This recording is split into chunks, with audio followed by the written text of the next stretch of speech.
Kali ni aku nak repair pipe sinki yang perlahan ya Ahmad. Sebelum ini, air sinki perlahan disebabkan snokok. Takkan jadi lagi kan? Bila buka je bawah sinki, aku nampak benda ni. Okey, jom kita kasih buka. Gunakan alat yang disediakan tanpa was-was. Kau tengok ni.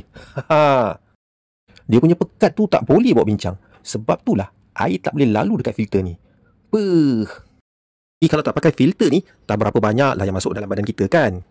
Okey, kita tukar dengan yang baru. Putih melepak. Bila kita buka filter ni, korang jangan lupa dengan gelang ni. Hilang, memang tak jual. Kena beli satu set. Kita masuk balik filter yang baru di tempatnya. Kita ikat balik dengan ketat dan sempurna.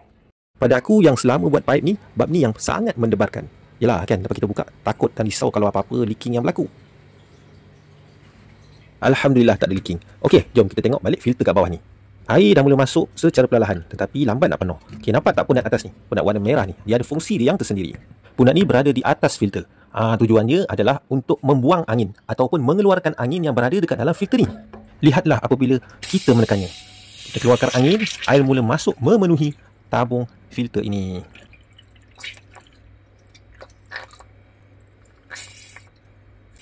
Kita keluarkan keseluruhan udara yang berada kat dalam ni supaya untuk mengelakkan airlock.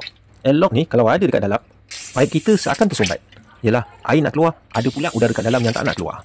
Jadi kita keluarkanlah sehingga habis. Okey, settle. Jom kita try. Dah laju balik macam biasa. Selesai. Kita jumpa lagi pada perkongsian aku akan datang. Bye-bye.